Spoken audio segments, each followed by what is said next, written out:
Good morning, ladies and gentlemen, and welcome to your Tuesday edition of the Morning Jog. I am your host, Matt Cohan, and I am joined here today by two tax-paying Americans, Francis Ellis and Robbie Berger. How Francis are you? looks like he's sailing the Atlantic Ocean on his way to Cape May right now. I'm in a screened-in porch, but I'll tell you, I'm busting out of my skin. This guy's got a new background. Every single episode, he's somewhere else. You know, I have to bounce around because my girlfriend she's got one place that she can work, and if she's got calls, I gotta go somewhere else. And I don't know. It's just a nightmare. I hate what's happened to the world. Yeah. Thank you, Francis, for reminding all of us how poor we are. Yeah, well, the coronavirus, it makes everyone poor. Hey, I want to tip my cap to Robbie, who really put on his big J journalism cap today and broke the news on our big first story of the day. And it involves Francis's favorite hangout spot, Chuck E. Cheese.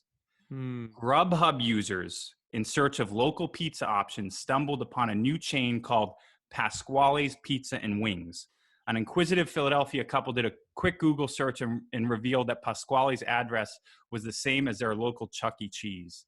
In a statement to Food and Wine, a Chuck E. Cheese spokesman confirmed that Pasquale's Pizza and Wings is just Chuck E. Cheese pizza with a collared shirt. Quote, Pasquale's Pizza and Wings, named after another favorite member of Munch Make Believe band, shares kitchen space with Chuck E. Cheese restaurant, but is different pizza that features a thicker crust and extra sauce, giving consumers a more flavorful, more premium pizza experience. Robbie, enlighten us. Are you fucking with Pasquale's Pizza? Yeah, big shout out to Mark Harris for the assist there on the story on the breaking news, Adam Schefter type shit there.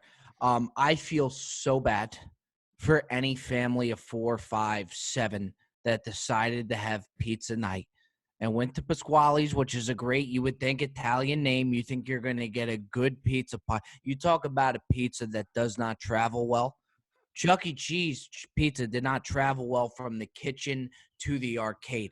How is it going to travel well to your house? And there's no way to know that this is Chuck E. Cheese. And poor Pasquale, who happens to be a member in that Chuck E. Cheese band, he's getting thrown into the ring of fire right now, and he never asked for this, and now he's the face of this delivery business. It's terrible to Pasquale, terrible to the people that ordered this pizza. Francis? Look, I think that, first of all, Chuck E. Cheese pizza is not as bad as everyone makes it out to seem. It's got a lot of butter in it, I'm pretty sure. There's a lot of butter. A stick or two to be exact. In their pizza. But it's got that very thin outer crust that's brown and crispy, and it's got that buttery deliciousness. Sorry, there's a plane going by. And when was the last time you were there, Francis? You don't have any kids. No, I don't, but I like tickets. I like paying for tickets. And sometimes if you have a gentle enough touch, if you play a ticket machine, you can actually continue to slowly pull the tickets out because they stay together stronger than the machine. So you can cheat, and you can. It's usually lollipops and like that. So the point is, I think that we're ragging on Chuck E. Cheese pizza a little too much, because if we're honest, if you're driving to a mall to get your pizza and there's a pizza place right next to it, do you care? You know what I mean? Like, how much better is Pasquale's Authentico family recipe Italian pizza? That's Francis, for you to sit here and make a claim for Chuck E. Cheese pizza crust goes to show that you've been living in Maine for the past 4 to 6 months. It is a preposterous statement. Matt, am I wrong? It's preposterous. It is a preposterous statement. I have to side with you on this one, Robbie. Even though I respect Francis more, I do have to side with you on it. can't respect him more after that. I mean, Even though Francis is a person, I respect who he is more than you. I'm with you on this one. Even your this Zoom is a was take, I can't budge on. your Zoom was lagging right there, which pretty much says even the Zoom said this guy likes Chuck E. Cheese pizza. It didn't even let you get into that whole thing because Zoom didn't want to hear that shit. Yeah, I don't think the Wi-Fi reaches the screened-in porch. I think I was overexcited about this. All right, fellas. Speaking of inedible pizza, this next story is difficult to swallow. Last Dance director Jason Error confirmed that Michael Jordan, get this, spits on his food so that others don't eat it, including the pizza that gave him the runs before the Game 5 of the '98 NBA Finals. He appeared on the after show and he said, quote, "When the pizza shows up, Michael says, 'Everybody, do not touch this pizza. This is mine. You didn't wait for me. Don't touch this.' So he spits on the pizza." This was also confirmed by Wright Thompson in 2013, who said back when they used to shoot a lot of commercials, Jordan's security team would wait for him in his trailer while he was on set. A woman named Linda cooked Michael's meals, and he loves cinnamon rolls. So she'd bake a tray and bring it to him. When it came time to film, he'd see the guards eyeing the cinnamon rolls, and he'd walk over and he'd spit on each one to make sure no one took his food. Francis, you wrote a great blog about LeBron resisting the flu game pizza. Tough to imagine LeBron spitting on it too. Yeah. First of all, I don't know the last time in my life where someone spitting on food would deter me from eating that thing. I mean, sure, yeah, now, obviously, because of the pandemic, but I think when I was 4 or 5 years old, I would have been grossed out by that. But you have enough unprotected sex in your life where things like this don't bother you anymore. And I've been places, you know what I mean? So Michael Jordan spits on my food. I'm drinking the top layer to keep it, make sure I mainline that before I even dive into the pizza. I don't know. It doesn't bother me. Francis's stocks right now are plummeting. Let's see if Robbie can pick them up. Yeah. Well, first off, Matt, I got to say your transition game, and Francis, I think you can concur here, is on another level of lately. He'll just wait for that word that he's going to use for the transition and just hold on to that. Yeah, but Robbie, don't put words in my mouth. Spit in my mouth. You know what I mean? Listen, there was this whole big thing about how, Michael Jordan was going to be labeled as an asshole and a dick because of the way he talked to his players. All of that other stuff that Michael was worried about.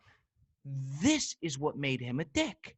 I always thought it was the competitive edge episode up to 8 never bothered me. I never saw anything wrong with what he was doing. This is the scene. This is the part that, yes, he's a prick. He's an asshole. And I may take LeBron over him now.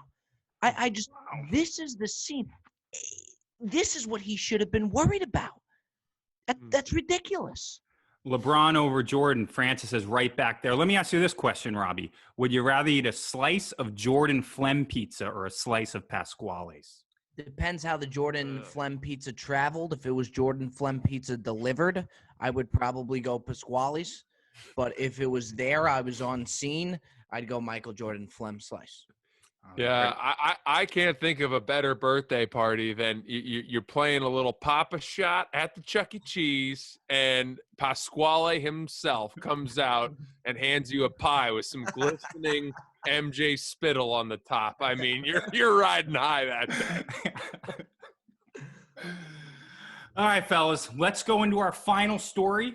It is about, and is it another example of Midwesterners being so nice they cannot even harass correctly?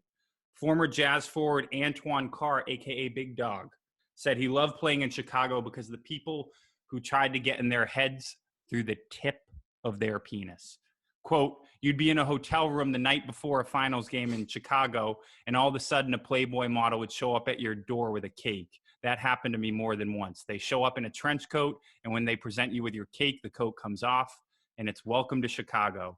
But if you're a young man and all you can think about the night before the finals is a beautiful girl now, that's going to throw you way off. It didn't work on me. It was a good cake, though. Francis, what do you make of the death by Playboy model approach to competition here? Yeah, I mean, what's happening after they eat the cake?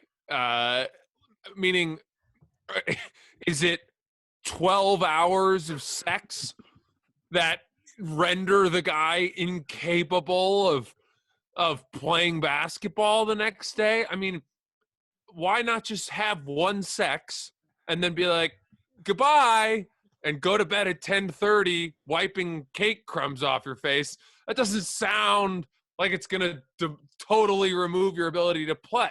That sounds like a wonderful, wonderful gift.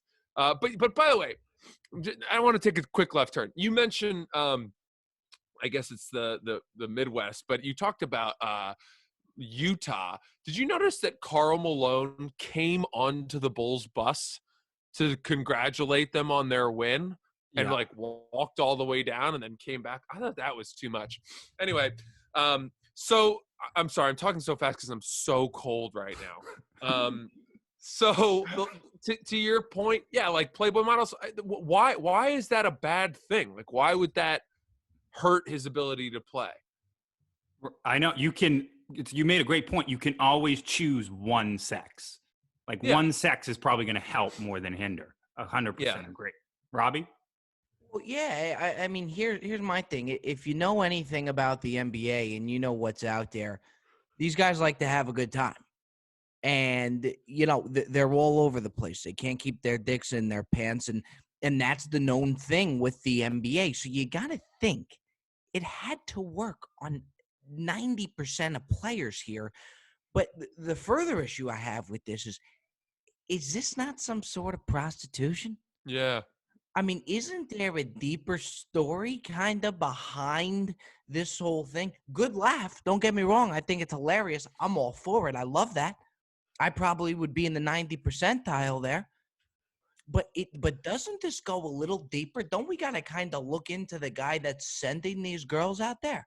Yeah, and not only that, but aren't Playboy models doing well enough that they don't have to prostitute themselves? And not only that, but if they are, those have to be the most expensive prostitutes. I feel like if you're playing a gag on an opponent, you're sending, Denise from page 7 of the local Tribune. Right. Who's the operator in all of this? Who's saying, Denise, you're going to go to the Hilton Hotel? You're going to here. There's more behind this. Yeah. And I have to imagine that, a Hornacek girl is going to look different than, maybe a Karl Malone type girl. So there's a whole operation behind here that I don't know. Different strokes for different folks. Yeah. You might need to peel the onion back on that one, capital J, Robbie. Yeah. All right, fellas. There you have it. Your Tuesday edition of the Morning Jog. Thank you for listening. Remember, you can always choose one sex. We'll be here the same time tomorrow. Peace.